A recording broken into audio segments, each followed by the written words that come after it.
witwa ngo niyo mugabo Lamaleki, ni umurundi ukorera urwego rw'ubutasi rwa Nil, urwego rw'ubutasi rwa CNL, yari umutasi. Muri 15 ubwo abantu bahungaga, ngira ngo bakomeje no guhunga mu myaka yagiye ikurikiraho, abantu barahungaga, u Rwanda rugufata abantu bahungiye nyine. Urumva niba abantu bahungiye mu gihugu cyawe ukabafata bose ukabatirutinga mu buryo bumwe. Uwo mugabo yakoraga urwo rwego rw'ubutasi, ariko noneho u Rwanda rurabimenya ko ari umutasi. U Rwanda ruramuhostinga, rumujyana mu nkambi, ibintu nk'ibyo ngibyo. Ariko uko yakomezaga kuba mu Rwanda niko yagendaga atanga raporo mu Burundi, ibintu nk'ibyo bimeze gutya. Ariko already mu Rwanda rero bamaze kumenya ko ari umutasi w'u Burundi. Abo mu nkambi, igihe cyo gusubiza abantu mu Burundi nawe yabaye mu bantu bagiye. U Rwanda ruramwohereza. Ariko mu gihe cyose yari mu Rwanda, u Rwanda rwari rwamaze kumenya neza ko u Burundi bwohereje umutasi mu Rwanda. Higize nk'impunzi.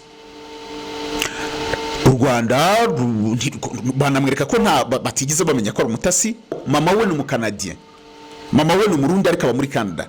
Noneho we nyine aba mu Burundi, ariko akaba afite papa we w'umunyarwanda uba no mu Rwanda, ufite inzu mu mujyi wa Kigali, ariko papa wiwe akaba yitsuriye muri za Nyagatare. Noneho umuhungu ni umusore mukuru, umuntu ufite imyaka hafi 40, ariko ntabwo arashaka. Aravuga ati noneho nzaza kureba papa. Aranje avugana na papa we, aramubwira ati nzaza mu Rwanda, tunzaza tubonane. Noneho araza, arategana igihe bari bafunga imipaka, aratega ageze mu Rwanda, azi Kigali. Noneho papa kuko ari Nyagatare, aramubwira ati noneho buri Kigali nzaza ejo. Umugabo aragenda akodesha lodge i Remera. Sinzi abarundi benshi bisanga Remera cyane, bisanga mu bice by'Iremera cyane. Naho ngira ngo haba ibyo bitwa ngo ni igiti ngira ngo kimenyerewe ku barundi, nisanga Remera. Noneho amaze kwisanga Remera, umunsi umwe iryo joro ararara, ijoro rya kabiri ajya kwifatira agacupa. Ajya kwifatira agacupa, inzu yabagamo akodesha i Burundi. Umushuti waza kumuhamagara amubwira ati ariko wadutije tugakora party mu nzu. Cyabaga wenyine, urumva inzu yari yayifunze, aba wenyine mu Burundi Bujumbura. Ndaramubwira ati rero urufunguzo nafunze, ariko urufunguzo amubwira ahantu yarusize, ati mwajya kurufata. Baragenda bararufata. Bamaze kurufata baraza bikorera party. None ngo bari gukora party, ngo abaturanyi be, ngo arafite abakobwa bashuti we, ngo bari baturanye, baza kumamagara kuri WhatsApp, baramubwira ati se ko tuboni wawe inzego z'iperereza zahagose n'abapolisi bahagose, byagenze biti? Ndati oya, ntabwo ari wanjye. Ayitamagara wa muntu yatije inzu, aramubwira ati none kurumvise ngo iwanjye ngo inzego z'iperereza n'abapolisi bahagose, byagenze bite? Wa muhungu wa undi yatije inzu aramubwira ngo shango ni intebe ngo bari baje kureba. Ndavuga ati se polisi za gushaka intebe mu nzu yanjye? Oye ngo ni intebe ngo zibwe, ngo bari baje kureba ngo niba ngo zaba ziri hano. Nyumva biramutunguye. Ariko none abaturanyi be baramubwira ati turi kumva bari kuvuga ngo bari gushaka inkoho n'imbunda. Wa wundi we ni kwambira, wa wundi yatije inzu ashaka ko ari umuntu bakeka ko afite imbunda mu gihugu cy'u Burundi. None bitangira nyine batangira kumukurikirana, nibwo bamusanze muri iyo nzu ya wa musore. Ariko mu by'ukuri ukuri ko ari guhari ngo byari intebe ngo zari zibwe, ntabwo ari inkoho. None bagenda bavugana gutyo muri voice note. None we yibereye i Kigali ari kunywa agacupa, nyine ari no kukurikirana ibyo bintu, bamamagara bagira gute. Agiye kubona ngo abona haje umusore umwe, aramusuhuza, aramubwira ati bite, ni sawa, umurundi, ati twagushakaga tujya kukubaza. Baramujyana. Icyo gihe ngo nta nubwo yasezeye nyine aho yarari kuri iyo lodge.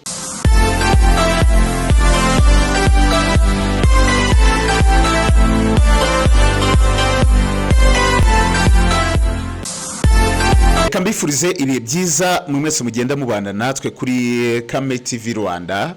Amazina yanjye ni Chris KAME nkuko musanzwe mubimenyereye, aho tugenda tugaruka ku nkuru ziba zigiye zitandukanye, aho tureba ku butabera, politique, diplomasi, ubuzima busanzwe, inkuru zisanzwe, showbiz, ibintu byinshi bigiye bitandukanye zijyanye na religion cyangwa se iziyobokamana mu buryo bugiye bitandukanye. Tugenda tureba byinshi mu buryo bugiye bitandukanye. Ndabashimira mwese mugenda mubana natwe mu biganiro tugenda tubagezaho.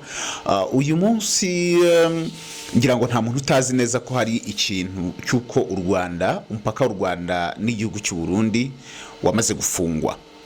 Warafunzwe, ariko ntabwo ari ibintu twakabaye bidutungura, ngira ngo ntabwo ari ibintu byakabaye bidutungura kuko umukuru w'igihugu cy'u Burundi ngira ngo ni ku itariki 31 yari yabiciyemwe amarenga, aravuga ati yenda umupaka ushobora kuzafungwa, avuga ko iby'indagara bigiye guhagarara. Abanyarwanda bose bavuga bati sindagara iki. Bese ejo bundi rero tujye tubona bati imipaka yafunzwe, ariko abantu babibona mu buryo navuga ngo buraho ngaho gusa. Twese tuzi ngo ubundi twese tuzi ngo Perezida Evariste Ndayishimiye yafunze imipaka kubera ko u Rwanda rwamwimye bashatse guri kutetsi bwa Pierre Nkurunziza muri 2015, cyangwa se kuko ngo u Rwanda rubakinga Red Tabara. Ariko icya Red Tabara nicyo cyane, navuga ngo nicyo gifite imbaraga cyane kuruta kuvuga ngo hari abantu batarahabwa ngo bashatse guri kutetsi bwa Pierre Nkurunziza. Muri 2022 mu kwezi kwa 11 ngira ngo yari ku itariki 22, Evariste Ndayishimiye yaganiriye n'ibinyamakuru bibiri byo mu Faransa, RFI na France 24, arangije arababwira ngo mu by'ukuri nta kibazo. Icyo gihe ontoze yari hari abantu u Rwanda bivugwa ko rufite bashatse ku butegetsi bwa Pierre Nkurunziza n'ubundi bari bagihari nyine kuko ngira ngo bahunze muri 2015, ariko yabwiye ibyo binyamakuru avuga ngo nta kibazo gikomeye gihari cyatuma umubano w'u Rwanda n'u Burundi uhagarara. Mu by'ukuri ibintu mbese nabyo n'akabazo gahari kazakemuka. Ariko noneho ikijyanye na Red Tabara nicyo bavuga ngo gifite ingufu. Hari umugabo nagiye mbona abantu benshi bagiye bashyira ku mbuga nkoranyambaga witwa ngo niyo mugabo Lamaleki, ni umurundi ukorera urwego rw'ubutasi rwa NIL, urwego rw'ubutasi rwa CNL, yari umutasi muri 15.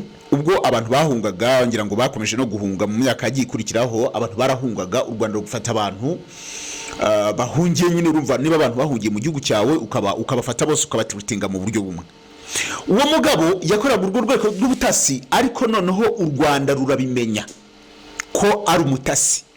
U Rwanda ruramuhostinga, rumujyana mu nkambi, ibintu nk'ibyo ngibyo. Ariko uko yakomezaga kuba mu Rwanda niko yagendaga atanga raporo mu Burundi, ibintu nk'ibyo bimeze gutya. Ariko already mu Rwanda rero bamaze kumenya ko ari umutasi w'u Burundi. Abo mu nkambi, igihe cyo gusubiza abantu mu Burundi nawe yabaye mu bantu bagiye, u Rwanda ruramwohereza. Ariko mu gihe cyose yari mu Rwanda, u Rwanda rwari rwamaze kumenya neza ko u Burundi bwohereje umutasi mu Rwanda, yigize nk'impunzi. U Rwanda banamwereka ko batigeze bamenya ko ari umutasi. Mu gihe cyo gusubiza rero abantu i Burundi, u Rwanda nawe rwaramusubije, nawe yagiye mu bandi. Ariko ageze Burundi aravuga ngo biragoye ko mu Rwanda bahakura amakuru y'ubutasi. Akomeza akazi ke, n'ubu ngubu bakora muri CNL, ariko abaha ubwo butumwa ngo mu Rwanda biragoye ko bahakura amakuru y'ubutasi. Icyo gihe Anil cyane CNL yo mu Burundi yagize ubwoba, iravuga ati ariko ko tubona mu Rwanda ibintu mbese ko tubona nyine kutata mu Rwanda ari ibintu bisa naho navuga ngo bigoye. Uburundi ngo bwakekaga buri muntu wese ugiye, umuhanzi, umukecuru, muki, bagahita bafunga ngo wenda ngo ni intasi. Ariko no mu Rwanda hari abarundi bagiye bafungwa ntago bafungwaga mu buryo buri kuvuga ngo ariko hari abarundi bagiye batabwa muri yombi bakajya kubazwa n'inzego z'iperereza. Ntago avuga ko badahari. Hari nk'umurundi umwe ngewe twize tuvugana arambwira ati nigeze njya mu Rwanda ngira ngo ari muri 2023 arambwira ati naraje yari ofete uwo murundi yarari Burundi none ari Burundi iwabo mama we n'umukanadien mama we n'umurundi ariko aba muri Canada noneho we nyine aba mu Burundi ariko akaba afite papa we w'umunyarwanda uba no mu Rwanda ufite inzu mu mujyi wa Kigali ariko we papa wiwe akaba yitsuriye muri za Nyagatare noneho umuhungu nyine umusore mukuru umuntu ufite imyaka hafi 40 ariko ntabwo arashaka aravuga ati noneho nzaza kureba papa aranje avugana na papa we aramubwira ati nzaza mu Rwanda tunzaza tubonane noneho araza arategana igihe bari bafunga imipaka aratega ageze mu Rwanda azi Kigali noneho papa kuko ari Nyagatare aramubwira ati noneho buri Kigali nzaza ejo umugabo aragenda akodesha lodge i Remera sinzi abarundi benshi bisanga i Remera cyane bisanga mu bice by'Iremera cyane naho ngira ngo haba ibyo bitango ni igiti ngira ngo kimenyerewe ku barundi gisanga i Remera noneho amaze kwisanga i Remera umunsi umwe iryo joro ararara ijoro rya kabiri ajya kwifatira agacupa inzu yabagamo akodesha i Burundi umushuti waza kumuhamagara amubwira ati ariko wadutije tugakora party mu nzu cyabaga wenyine urumvizo yari yayifunze aba wenyine mu Burundi Bujumbura ndaramubwira ati rero urufunguzo nafunze ariko urufunguza mugira ahantu yarusize ati mwajya kurufata baragenda bararufata bamaze kurufata baraza bikorera party none ngo bari gukora party ngo abaturanyi be ngo arafite abakobwa bashuti ngo bari baturanye baza kumamagara kuri WhatsApp baramubwira ati se ko tuboni wawe inzego z'iperereza zahagose n'abapolisi bahagose byagenze biti ndati oya ntabwo ari wanjye ayitamagara wa muntu yatije inzu aramubwira ati none kurumvise ngo iwanjye ngo inzego z'iperereza n'abapolisi bahagose byagenze bite wa muhungu wa undi yatije inzu aramubwira ngo shango ni intebe ngo bari baje kureba ntabwo ati se polisi za gushaka intebe mu nzu yanjye oye ngo ni intebe ngo zibwe ngo bari baje kureba ngo niba ngo zaba ziri hano byumva biramutunguye ariko none abaturanyi be bamubwira ati turi kumva bari kuvuga ngo bari gushaka inkoho n'imbunda wa wundi we ni kwambwira wa wundi yatije inzu ashaka ko ari umuntu bakeka ko afite imbunda mu gihugu cy'u Burundi no bitangira nyine batangira kumukurikirana nibwo bamusanze muri iyo nzu ya wa musore ariko mu by'ukuri ukuri ko ari guhari ngo byari intebe ngo zari zibwe ntabwo ari inkoho none bagera bavugana gutyo muri voice note none ngo yibereye i Kigali ari kunywa agacupa nyine ari no kwitana ibyo bintu bamamagara bagira gute agiye kubona ngo abona haje umusore umwe aramusuhuza aramubwira ati bite ni sawa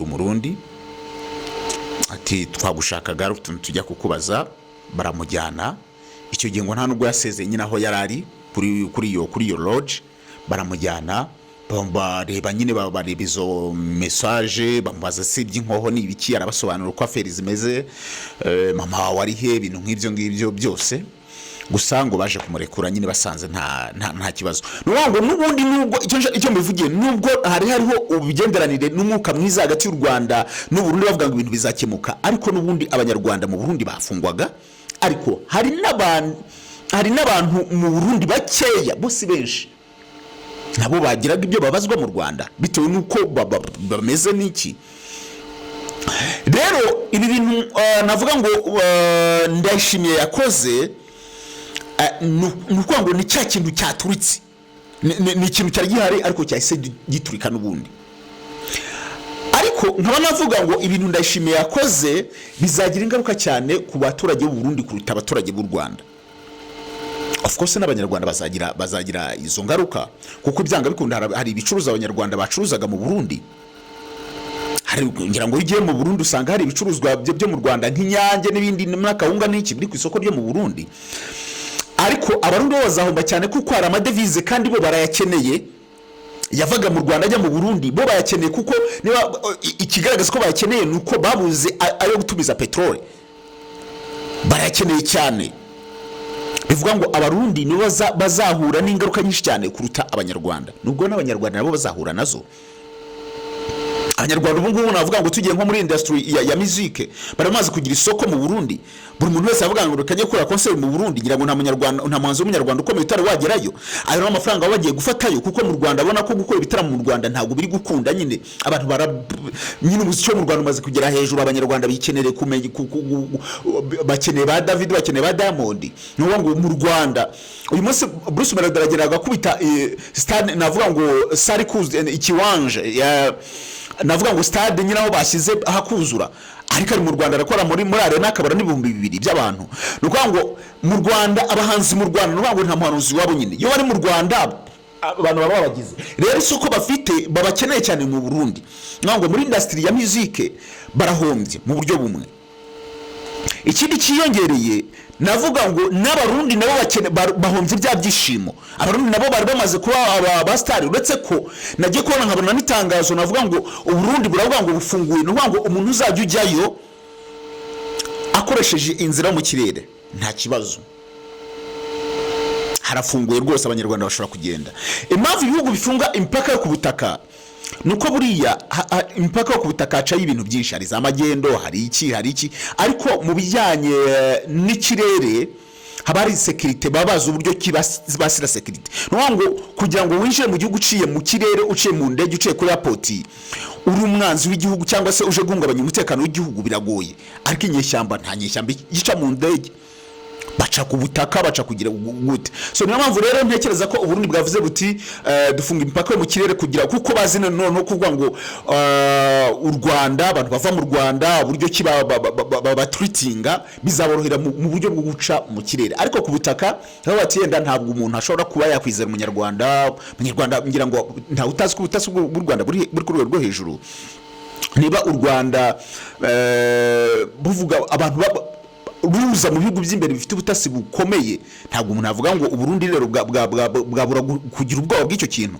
Ariko bavuze bati guca mu kirere ibyo nta kibazo, aba umuntu wese ushobora kujya mu Burundi aciye mu kirere ibyo nta. U Rwanda no Burundi yo ku butaka, ngira ngo ubu ngubu imodoka zijya mu gihugu cy'u Burundi ziciye ku mipaka yo ku butaka ntabwo bikunda, nubwo indege zidaca mu bire. Nukuvuga ngo nyine impaka yo ku butaka, nukuvuga ngo n'indege n'imodoka zivuga ngo zitwaye ibicuruzwa zivuye mu bindi bihugu za Uganda zigiye mu Burundi, izikiye mu Rwanda ntabwo zemewe. Nukuvuga ngo zica ku mpaka wa Tanzania. Ariko nagiye kubona mu itangazo ry'umunyamabanga wa East African Community anenga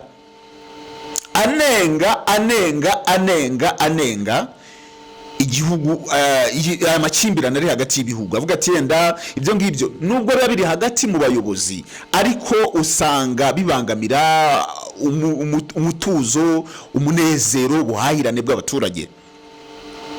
Ngira ngo hari umunyamakuru mwabajije ari mukuru arinda aravuga ati abarundi bavuga ko umwanzi wabo wa mbere ari His Excellency Paul Kagame. Mukuru arinda aravuga ati bakabaye bafungira impaka His Excellency Paul Kagame, ntafungira abanyarwanda.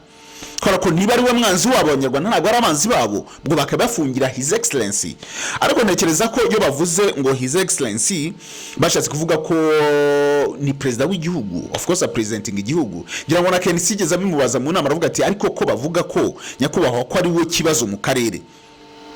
His Excellency yavuze ati byari byo byose ntabwo ari we kibazo mu karere. Ngira ngo abarundi bari mu Rwanda ubu ngubu bameze neza, abarundi mu Rwanda baratekanye, baratuje, ibintu bimeze neza. Ariko niba abanyarwanda bari mu Burundi bari guhohoterwa, ngira ngo ejo twarimo tureba amakuru tubona bamaze kuzana abagera muri 40. Ni ibintu bishobora kuzaba nk'ibyabaye muri Uganda, abantu bakazajya bazanwa ku mupaka, bamwe bakubise basenzegajwe. Ngira ngo ari umugabo umwe twizi tuvugana disi wakoraga ku modoka za Simba Coach zajyaga muri Uganda muri kiriya gihe cya tension y'u Rwanda na Uganda, atubwira buryo cyafungiwe muri gereza muri Uganda.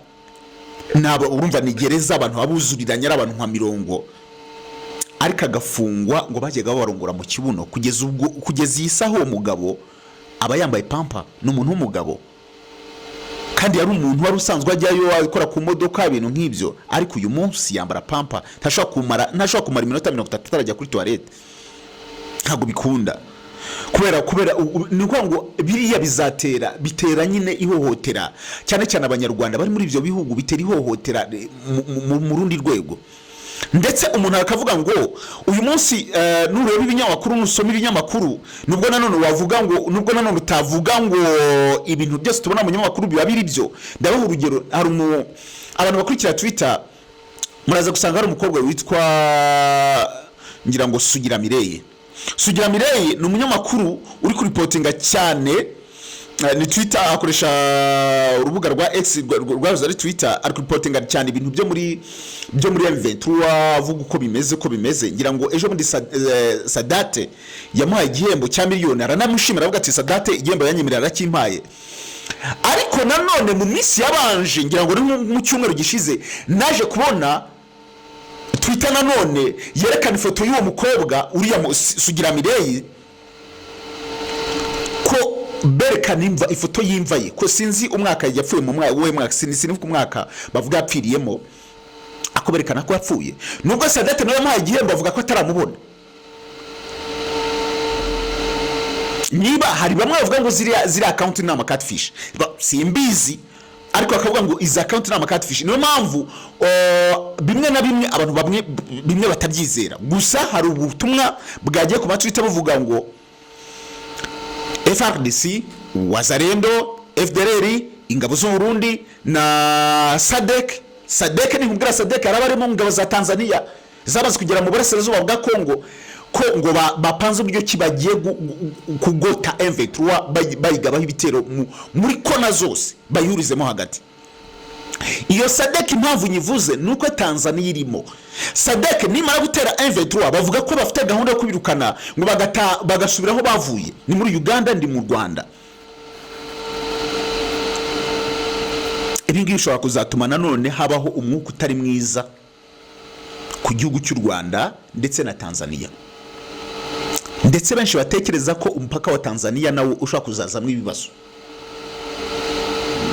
Icyo gihe u Rwanda nirufungirwa, Uburundi, Kongo igafunga, Tanzania igafunga, u Rwanda ruzaba rusigaye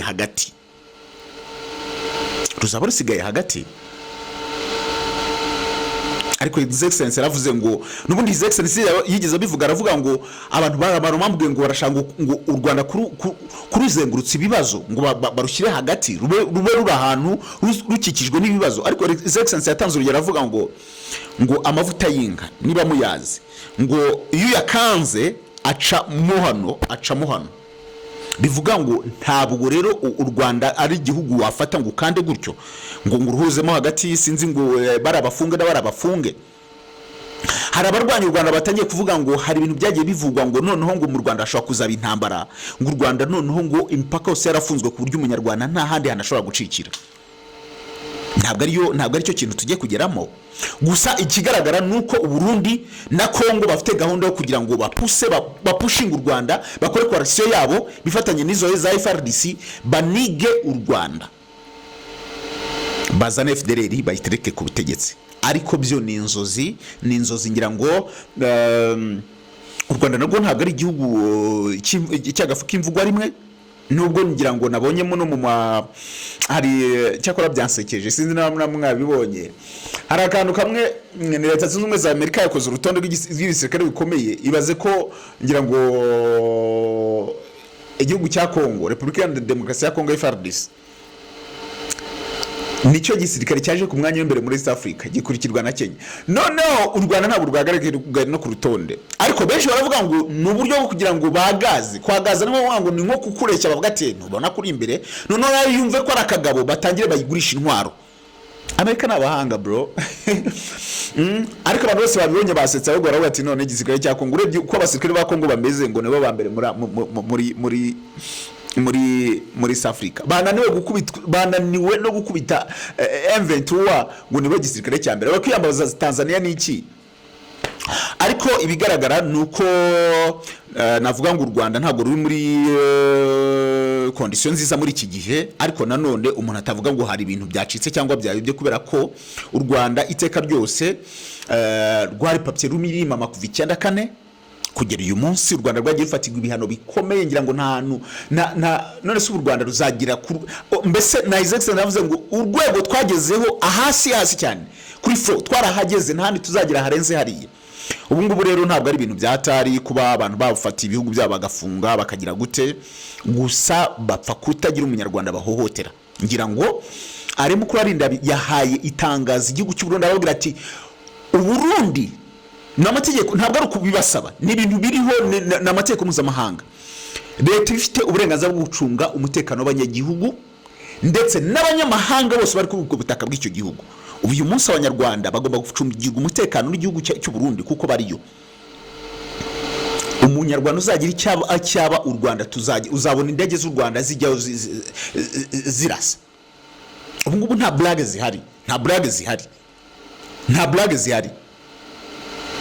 Gusa igihari ngira ngo perezida w'u Burundi ari kwitwaza ibintu ni nk'ingingo ari kwitwaza isa n'iyo Kisekedi nayo yitwazaga gushyira u Rwanda mu majwi kugira gute kuvuga ngo ibi nibi, ariko u Rwanda rwo ruratuje. U Rwanda n'igihugu dutuje kitifuza ibibazo n'umuntu wari wese, ndetse iteka ryose igera gitegereje inzira y'ibiganiro yo kugira ngo ibintu bikemurwe mu mahoro.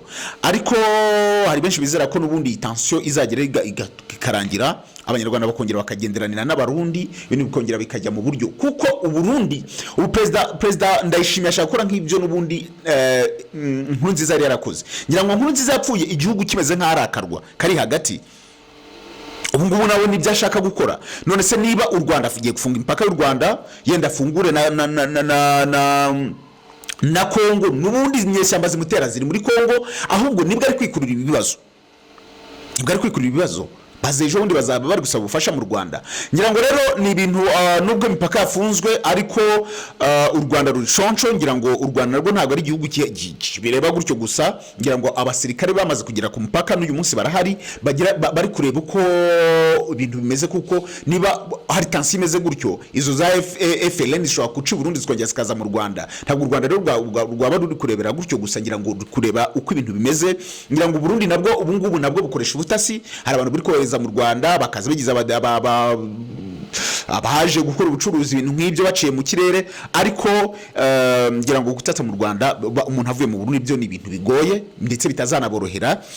Rero bizagiraho President Evariste Ndayishimiye ashyire baro hasi, umubano wongere ube mwiza, abanyarwanda bongere bagenderane n'abarundi, ndetse nagira umunyarwanda uzongera guhohoterwa mu gihugu cy'u Burundi, ndetse nkuko n'ubundi no muri Kongo bizagiraho nabyo bikaba ntabwo ibintu bizahora, kuko byanga bikunda bazahora abaturanyi. U Rwanda ruzahora abaturanyi babyo, ndetse na Kongo izahora abaturanyi b'u Rwanda, ndetse muwe n'u Burundi bizahora abaturanyi bacu. Nta handi twabashyira, nuko nkuko ibintu bizagenda. Gusa abantu bashaka kudushyira hagati badupushinge kugira ngo bazarase baturutse impande zose. Ariko uko byagenda kose u Rwanda ruragwiteguye, isereko cy'u Rwanda kibwuma ninga bidukingira. Ntihagire umunyarwanda numwe ugira ubwoba, ibintu biri choncho, ibintu bimeze neza, amahoro arahinda. U Rwanda ruzakomeza rutera imbere, u Rwanda ruzakomeza igihugu cy'amata n'ubuki, umunyarwanda azahora ari kwisonga. Ndabashimiye. Amazina yanjye ni Chris KAME.